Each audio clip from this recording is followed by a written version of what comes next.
Ce mardi 6 avril, le département et le Grand Port Maritime de la Réunion ont signé une convention cadre relative au développement de la zone arrière portuaire. Propriétaire historique de 88 hectares de foncier situé à proximité des installations portuaires, le département a décidé d'accompagner le développement du Grand Port Maritime en mettant à sa disposition 15 hectares.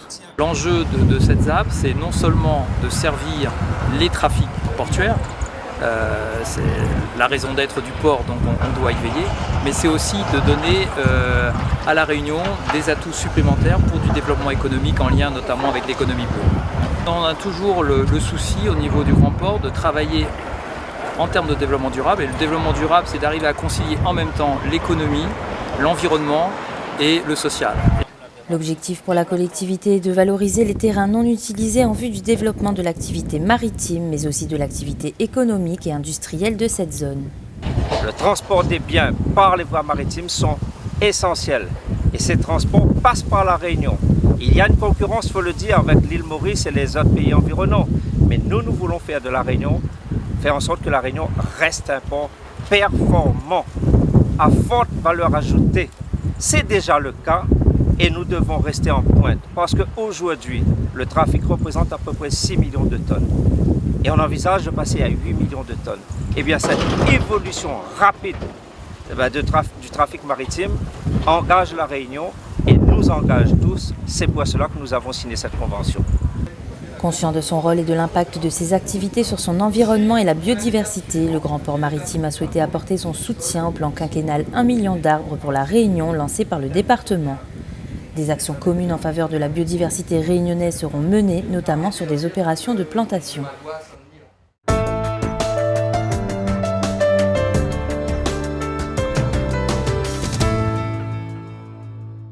Well, I feel just like a child. Yeah, I feel just like a child. Well, I feel just like a child. Well, I feel just like a child.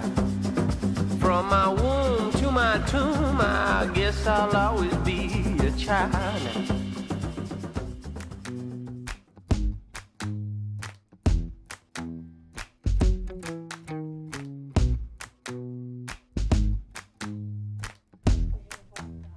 Alors, dans la PMI, j'interviens au niveau de la salle d'attente quand il y a les consultations. Donc, mon rôle, c'est plus de dédramatiser un petit peu ce moment pour l'enfant et aussi pour le parent. Parce que souvent, ils arrivent, il y a des étrangers, ils ne connaissent pas, ils ont peur, ils ne savent pas qu'est-ce qu'on va leur faire. Et ce petit temps d'arrêt dans la salle d'attente, ça leur permet de se détendre, d'être bien. Moi, de leur expliquer ce qui va arriver parce que c'est important de verbaliser, de mettre les mots sur ce que l'enfant va vivre afin qu'il puisse être bien et vivre ce moment le plus simplement possible sans anxiété.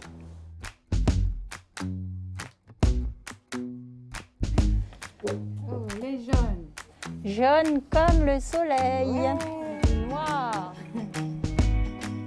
Si tu veux aller sur le tapis, tu poses les feutres, ça y est. Tu poses ici, pose, et tu peux aller là-bas. Voilà, allez, allons-y. Je fais aussi des accueils par enfants dans le cadre des groupes d'accueil par enfants.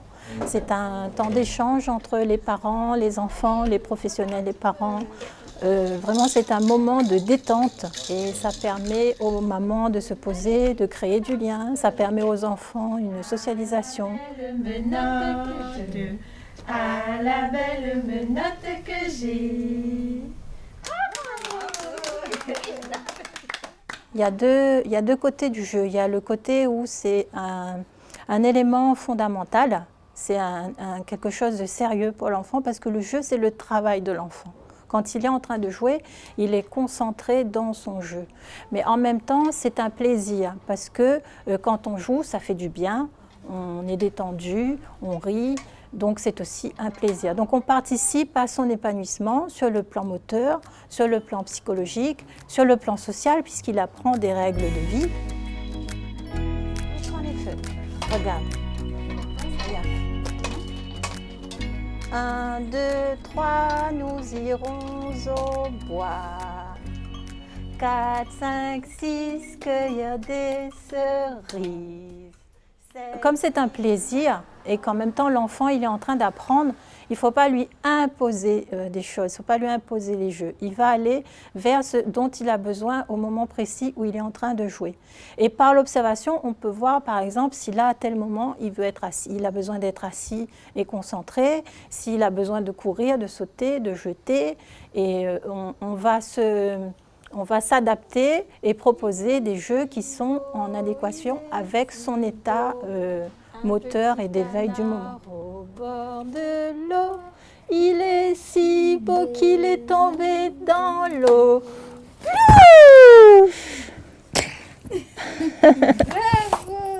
Après, il y a aussi le côté corporel parce qu'on peut jouer avec du matériel et sans matériel. Utiliser les comptines pour faire des jeux de doigts. Petit ours brun. Ouh, petit ours brun dans son bain. Lorsqu'on utilise le livre permet déjà d'avoir un plaisir partagé. Donc, on va créer du lien. On crée un lien et on crée un merveilleux souvenir à partir de ce moment-là et avec ce livre. On voyage à travers le livre. On développe son langage. Ça fait des bulles et ça fait goulou, goulou, goulou, goulou, goulou, goulou. Goulou, goulou, goulou, goulou, goulou, goulou, goulou. Petit ours brun remue son derrière dans l'eau. Et ça fait splash, splash. Il fait des vagues dans la baignoire. Il est bien dans son bain, petit ours brun. On a aussi un apport culturel parce qu'on apprend des choses qu'on ne connaît pas forcément. Ça peut être sur la cuisine, sur le mode, sur sa façon de s'habiller, sur la façon de jouer.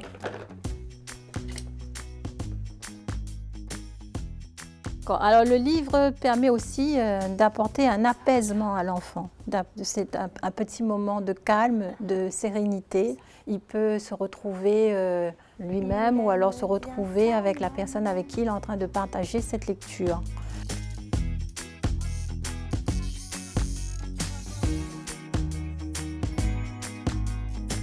Pour moi, il n'y a pas un livre plus adapté pour un bébé ou pour un enfant plus grand. Parce qu'en fait, l'enfant, il peut trouver ce dont il a besoin dans un livre grand format avec une histoire pour grand que dans un petit livre pour bébé en tissu ou en mousse. Prenez le temps. Prenez le temps de lire, de jouer avec vos enfants parce que c'est ce qui va leur permettre d'être des adultes de demain bien dans leur peau et à l'aise dans la société. Well, I feel just like a child. From my womb to my tomb, I guess I'll always be a child.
La migration vers la métropole était, j'allais dire, une conséquence de la départementalisation, puisque la départementalisation s'est traduite par une amélioration des conditions sanitaires de la population. Donc la population a augmenté considérablement et il y avait des problèmes de débouchés et de formation. Et il y avait aussi beaucoup de misère puisque les lois sociales n'étaient pas encore mises en œuvre. Donc beaucoup de gens étaient amenés à partir en France métropolitaine pour trouver une formation et un emploi. Ça a été le cas du Bumidum. C'était une question qui était tellement importante et je me souviens bien quand j'étais beaucoup plus jeune, c'était tellement important que j'en ai fait l'objet de ma maîtrise quand j'étais étudiant à Aix-en-Provence en géographie après ma licence. Et depuis, durant toute ma vie professionnelle, je me suis toujours occupé de cette migration en faisant un livre avec M. Alain Lorraine sur les Réunionnais en métropole il y a un peu plus de 20 ans, intitulé « 175 000 Réunionnais en métropole, une communauté invisible », en étant membre de la Commission nationale d'études sur les enfants de la Creuse, créée par le gouvernement il y a 4 ans. Donc tout ça pour dire que tout au long de ma vie, j'ai traité de ce type de sujet. Ce sont des sujets d'ailleurs que j'ai vu évoluer puisque autrefois c'était le Bumidum, les gens partaient avec peu de formation, pas beaucoup de garanties, trouvaient un avenir en France métropolitaine, mais maintenant la migration s'est beaucoup diversifiée et c'est le département qui a pris en charge la mobilité pour un emploi par le biais du CNARM, du Comité national d'action et d'accueil des Réunionnais en métropole, et l'État continue à accompagner la migration par le biais de l'ADOM, notamment pour des gens qui veulent chercher une formation. Et puis la région, depuis 2004, également organise une formation des Réunionnais vers le Québec. Et en 20 ans, les Réunionnais sont passés de quelques centaines au Québec et maintenant il y a plus de 2000 créoles des neiges au Québec. Donc la migration fait partie du vécu des Réunionnais et tout le monde ici, aussi bien dans la salle que dans la ville réunionnaise, a toujours un parent, un ami, une connaissance installée en France métropolitaine. Vous aviez aussi ici en France métropolitaine, mais c'est des photos d'époque, donc des années 1960, des jeunes Réunionnais qui étaient installés en métropole par le biais du Bumidum, qui parfois étaient assez nombreux par chambre.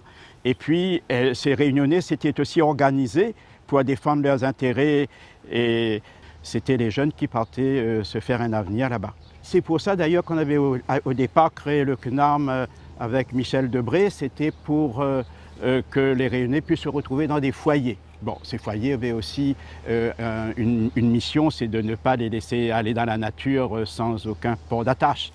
Mais les Réunionnais finissaient toujours par se retrouver soit sur le travail parce qu'ils étaient concentrés dans les hôpitaux, dans les postes, et les communications. Donc nous avions organisé les assises des Réunionnais en France métropolitaine et de ces assises, de ces travaux, de ces échanges est sorti un ouvrage que l'on a intitulé « 175 000 Réunionnais en France métropolitaine, une communauté invisible » parce que les Réunionnais en France métropolitaine sont tellement divers au niveau des ethnies, au niveau de la couleur de la peau, qu'on les prenait pour tout autre chose que des Réunionnais. Ceux qui étaient blancs étaient pris pour des oreilles, ceux qui étaient un peu bronzés comme moi étaient pris pour des Libanais ou des Maghrébins, ceux qui étaient noirs étaient pris par des Africains. Donc c'est pour ça qu'on dit que c'était une communauté invisible, mais c'était une communauté qui existait bel et bien puisque on se retrouvait donc très souvent. Réunion de chantier pour les acteurs de l'eau. Dans le cadre de la Journée mondiale de l'eau, il fallait sensibiliser les populations sur cette action essentielle au développement du territoire. Le département a lancé une analyse sur les ressources en eau et les besoins en eau du bassin sud. Le département a décidé de réaliser un réservoir supplémentaire d'une capacité de 20 000 m3 à côté du réservoir existant ici qui fait que 10 000. Sur l'île, les chiffres de la politique globale de l'eau impressionnent. 16 000 hectares irrigués, 35% de la production d'eau potable, 75 millions de mètres cubes distribués par an. Chaque année, la collectivité investit 20 millions d'euros dans la gestion de l'eau et de l'aménagement hydraulique. Et l'un des bénéficiaires de ce progrès, c'est le monde agricole. Au moment où la Réunion connaît l'une des pires sécheresses de son histoire. Il y a encore beaucoup de choses à accomplir. Je viens de citer par exemple les Hauts de l'Ouest en exemple, mais dans le sud, avec la dynamique autour de la Saphir, mais aussi l'engagement du département qui est à souligner envers son agriculture, envers cette agriculture réunionnaise. Donc les féliciter pour ce travail. Donc ce sont 20 000 m3 de plus qui vont être stockés à destination de la population, mais aussi des agriculteurs. Donc ce sont des capacités supplémentaires. Cette année, avec une sécheresse historique, il n'y a pas eu de coupure d'eau dans les champs.